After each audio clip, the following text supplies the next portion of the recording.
Hi hello. ഇന്നത്തെ നമ്മുടെ video എന്ന് പറയുന്നത് മണി പ്ലാന്റ് എങ്ങനെ വീട്ടിൽ സെറ്റ് ചെയ്യുക എന്നുള്ളതാണ്. കുറേ കാലം നമ്മൾ മണി പ്ലാന്റ് വെക്കാതിരുന്ന് കഴിഞ്ഞാൽ ഇങ്ങനെ അത് ചീഞ്ഞ് അളിഞ്ഞു പോകും. അങ്ങനെയാണ് ഞാനത് പുറത്തുകൊണ്ട് വെച്ചത്. കുറേ ദിവസമായിട്ട് പുറത്ത് നിൽക്കുന്നുണ്ട്. എപ്പോഴും മണി പ്ലാന്റ് ഏതെങ്കിലും വീട്ടിൽ നിന്നോ എവിടെ നിന്നൊക്കെ വലിച്ചിട്ട് വരിക ചെയ്യുക. പല ആൾക്കാരും നമുക്ക് തരില്ല, കാരണം പണം കൊണ്ടുപോകുന്നു, മണി കൊണ്ടുപോകുന്നു എന്ന് പറഞ്ഞിട്ട് തരാറില്ല. പക്ഷെ നല്ല മനസ്സുള്ള കുറേ ആൾക്കാർ നമുക്കത് കട്ട് ചെയ്ത് തരാറുണ്ട്. പല സ്ഥലത്തും ചോദിച്ച് വാങ്ങിച്ച് എനിക്ക് മതിയായത് കൊണ്ടായിരിക്കാം വീട്ടിൽ തന്നെ വളർത്തിയെടുക്കാം എന്നുള്ള ലക്ഷ്യത്തിൽ ഞാൻ മണ്ണിലത് വെച്ച് പിടിപ്പിച്ച്, അതുകൊണ്ടത് ഇതേപോലെ നിറയെ വന്നിട്ടുണ്ടായിരുന്നു. അപ്പോൾ അമ്മ പറയും പാമ്പ് വരും ഇവിടെ, നീ ഇത് വെട്ടിക്കളയുന്നൊക്കെ പറയുന്നുണ്ടെങ്കിലും എങ്ങനെയൊക്കെയോ ഞാനത് വളർത്തിക്കൊണ്ടു പോകുന്നുണ്ട് ഇപ്പോഴും.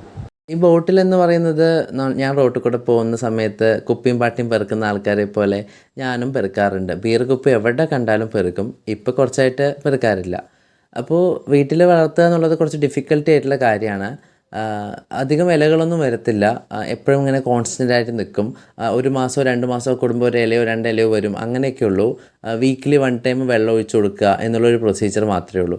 പക്ഷേ നമ്മളിതിനെ കെയർ ചെയ്യാതിരുന്നു കഴിഞ്ഞാൽ ഒരു ടൈം കഴിഞ്ഞ് കഴിഞ്ഞാൽ അതിൻ്റെ വേരുകൾ അളിഞ്ഞു തുടങ്ങും, ചെടികളിൽ പുഴുക്കൾ വരും, അങ്ങനെ കുറേ കാര്യങ്ങൾ വരും, ഡാമേജസ് വരും. അങ്ങനെ ഡാമേജസ് വന്നിട്ടാണ് ഞാൻ പുറത്ത് വെച്ചത്. ഇപ്പോൾ കുറേ നാളിന് ശേഷം സമയം കിട്ടിയപ്പോൾ കുപ്പിയെല്ലാം വൃത്തിയായി കഴുകി വെള്ളം നിറച്ചിട്ട് അതിലോട്ട് പുതിയ മണി പ്ലാന്റ് കട്ട് ചെയ്തിട്ട് നമ്മൾ സെറ്റ് ചെയ്യുകയാണ് ചെയ്യുന്നത്.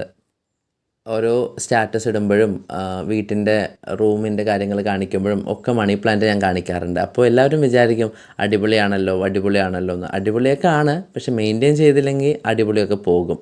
പിന്നെ കുപ്പിയാണ്, താഴെ വീണ് പൊട്ടിക്കഴിഞ്ഞാൽ അതിനെക്കാട്ടിലും സീനായിരിക്കും, കാരണം നമ്മൾ തന്നെ വൃത്തിയാക്കേണ്ടി വരും. അപ്പോൾ നമ്മുടെ റൂം കുറച്ച് സെറ്റാക്കി എടുക്കണമെങ്കിൽ ഇങ്ങനെയൊക്കെ ചെയ്യാം. പിന്നെ ഇത് വയ്ക്കുന്നത് ഒരുപാട് വളർന്ന് പന്തലിച്ച് വലിയ ചെടിയാവാൻ വേണ്ടിയിട്ടൊന്നുമല്ല. റൂമിലൊരു നല്ലൊരു അറ്റ്മോസ്ഫിയർ കിട്ടും, നമുക്ക് നല്ലൊരു റീഫ്രഷ്മെൻ്റാണ് റൂമിലത് ഉണ്ടാവുന്ന സമയത്ത് എനിക്ക് തോന്നിയിട്ടുള്ളത്.